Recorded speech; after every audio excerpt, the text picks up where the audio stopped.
Et la vraie, il ne supporte pas ça. Na kanisa kweli hawezi kuvumilia mafundisho ya bongo. L'église ne défend que la vérité. Kanisa iko nasimamia tu ukweli. C'est l'appui et la colonne de la vérité. Kanisa ni nguzo na tegemeo ya ukweli. C'est une église bien enseignée. Ni kusema kanisa ni kufundishwa mzuri. Ils peuvent basculer vers une erreur. Inaweza kukukotola. Quand la lumière vient, tout le monde s'aligne derrière la vérité. Wakati nuru inakuya batu bote banafuata ile ukweli.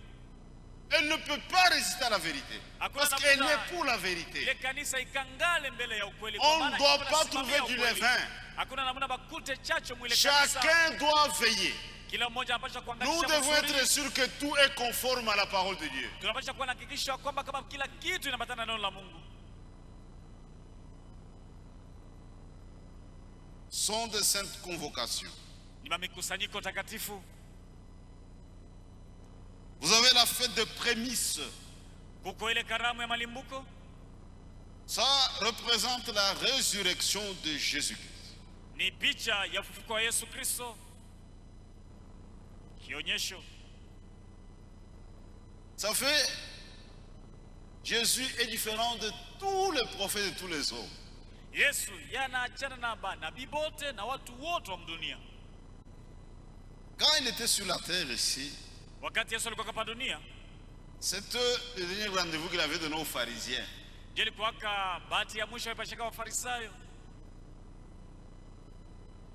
Dit de même que Jonas fit 3 jours et 3 nuits alibambia vile vile Yona alifanyaka mchana tatu dans le ventre du gros poisson, katika tumbo la samaki. Il en sera de même pour le fils de l'homme. Itakuwa vile vile juu ya mwana wa mtu. Même ça ils n'ont pas compris. Wafarisayo walishindwa kuelewa ile. Il y a eu de grands hommes de Dieu qui mouraient. Kulikuwa kama watumishi ya Mungu makubwa sana banene walikuwa kana kufa. Et personne n'était ressuscité. Hakuwa hata mmoja katikati yao alifufuka. Mais avec Jésus, lakini Yesu yeye, Dieu n'a pas permis que son corps puisse voir la corruption. Mungu akuruhusu mwili yake ipate kuoza. La résurrection a prouvé lui il est le fils de Dieu. Kufufuka kwake kulionyesha kwamba sema yeye Yesu ni mwana wa Mungu. Même ceux qui adorent Branham, ils sont malades. Hata wale wako naabudu Branham beko malali. Branham est dans sa tombe jusqu'aujourd'hui. Branham kufika na leo yuko katika kaburi yake. Mais les gens de la fausse doctrine dans leur folie. J'ai écouté quelqu'un katika basimu yabo, nilisikia mmoja katikati yabo sur une vidéo mubande moya hivi devant la tombe de Frère Branham. Eko mbele ya kaburi ya ndugu Branham. Dit mon Seigneur Branham n'est plus dans cette tombe. Eko nasema bwana wangu Branham haiko tena katika kaburi. Dit menteur. Quand nous allons à Jérusalem, le tombeau de Jésus est vide. Et tout le monde peut constater ça. Si nous cassons la tombe de Branham, nous allons trouver ces os-là. Et puis Branham et sa femme ont été enterrés ensemble. Quand il dit ça, ce qu'il comprend, c'est qu'il dit. On a supposé le cercueil. Ça se fait comme ça. Même en Angleterre, il y a un pompe d'espace. Sur une tombe, 4 ou 5 personnes. On se dépose. Mais le tombeau de Jésus est vide.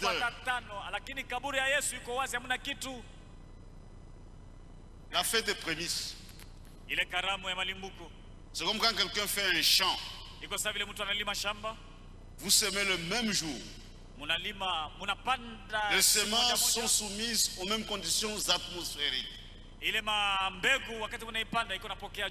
curieusement, vous aurez des semences qui arriveront en maturité avant les autres. Mais semer le même jour. On appelle ça le prémisse. Et Jésus-Christ seul est la gerbe agitée. Branham n'est pas la gerbe agitée. C'est Jésus-Christ seul. La fête de prémisse, c'est la résurrection. Et nous aurons aussi droit à la première résurrection. Il y a la fête de 2 pains. Ça représente l'église à la Pentecôte.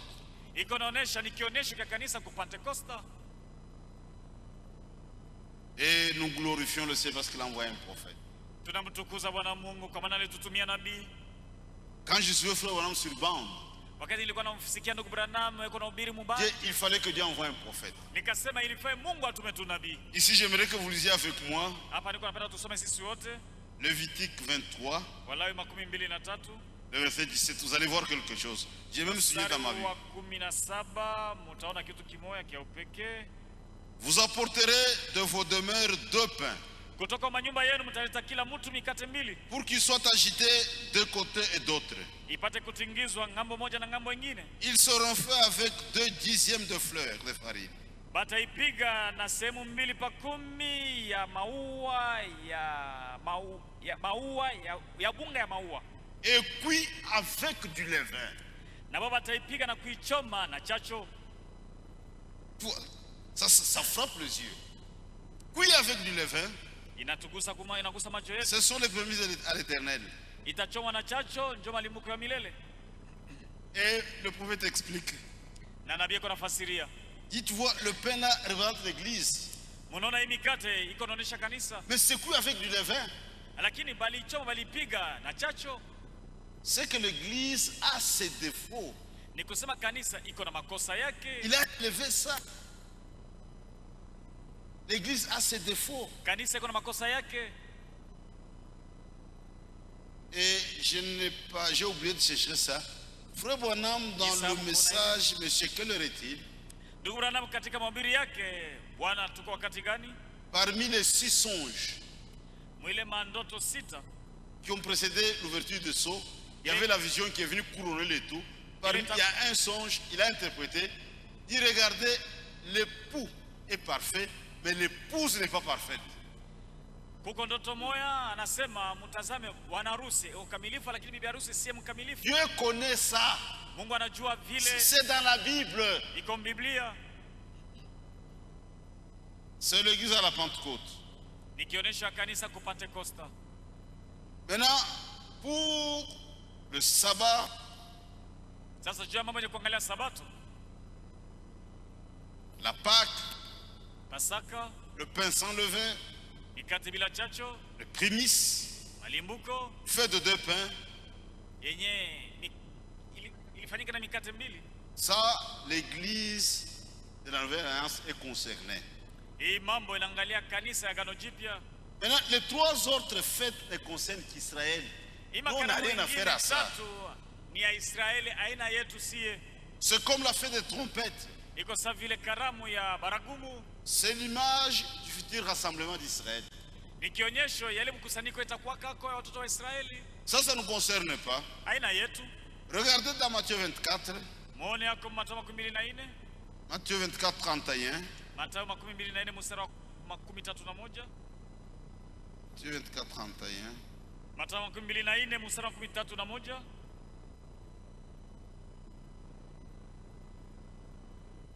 Il enverra 16 ans avec des trompettes retentissantes et ils rassembleront ces élus de 4 vents d'une extrémité de cieux à l'autre.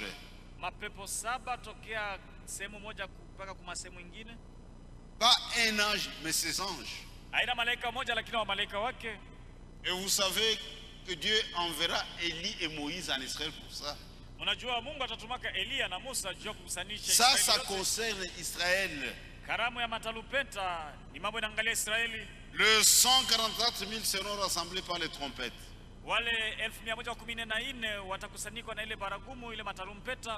Il y a la fête des expiations. Ça concerne la conversion d'Israël. Israël n'a jamais été converti. Il y aura un temps où il sera converti. C'est ce que nous trouvons dans Zacharie 12, 10. Zacharie 12, 10. Alors je répandrai sur la maison de David et sur les habitants de Jérusalem un esprit de grâce et de supplication. Juu ya nyumba ya Daudi na juu ya wakaji wote wa Yerusalema roho ya neema na ya kusii. Ils tourneront le regard vers moi, celui qu'ils ont percé.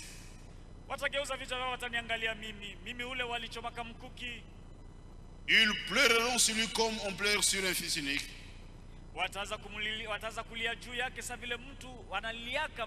Ils pleureront amèrement sur lui comme on pleure sur un premier-né.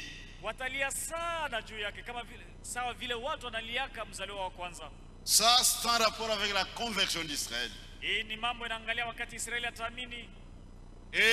il y a la fête du tabernacle. Dans Zacharie 14, 16.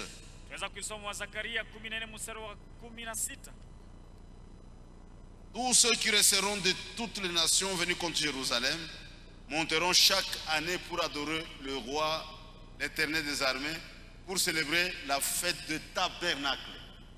Wale watu watabakiaka mataifa yote, wale wataenda juu kumbadilisha Israeli, wataanza kwenda kila mwaka juu ya kupiga goti mbele ya mfalme wa milele wa majeshi juu ya kushangilia karamu ya maskani. La fête des trompettes. Karamu ya matalumpeta. La fête des expiations. Karamu ya kondolea. La fête du tabernacle. Na karamu ya maskani. C'est au millénium. Ni mutaula miaka 1000. Ça concerne Israël. Peut-être une parenthèse. Il y a quelque temps, le président américain, il a reconnu Jérusalem comme étant la capitale d'Israël. Et le monde entier a bougé. Regardez dans Zacharie 12, le verset 2 et 3. Je ferai de Jérusalem une coupe d'étourdissement.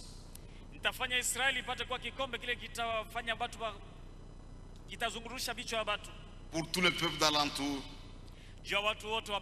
Et aussi pour Juda dans le siège de Jérusalem.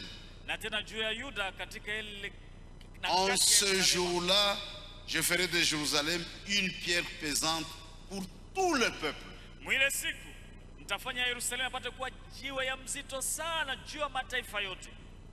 Tous ceux qui la souleveront seront meurtris.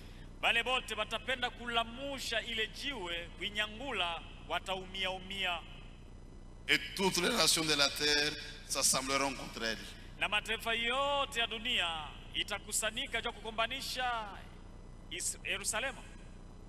Et au verset 6 vers la fin, et Jérusalem restera à sa place à Jérusalem.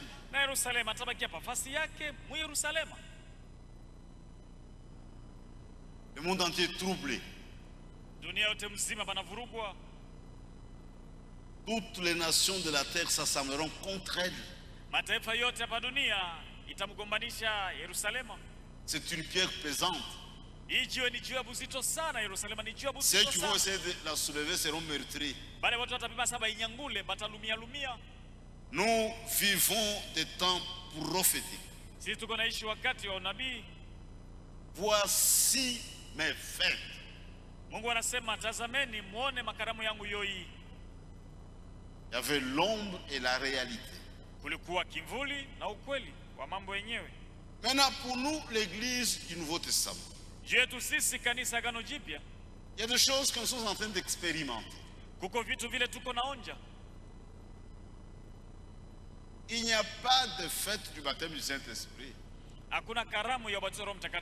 Chacun fait une expérience du baptême du Saint-Esprit. Maintenant, comme fête à célébrer, nous n'avons qu'une seule fête qui est en relation avec la mort du Seigneur.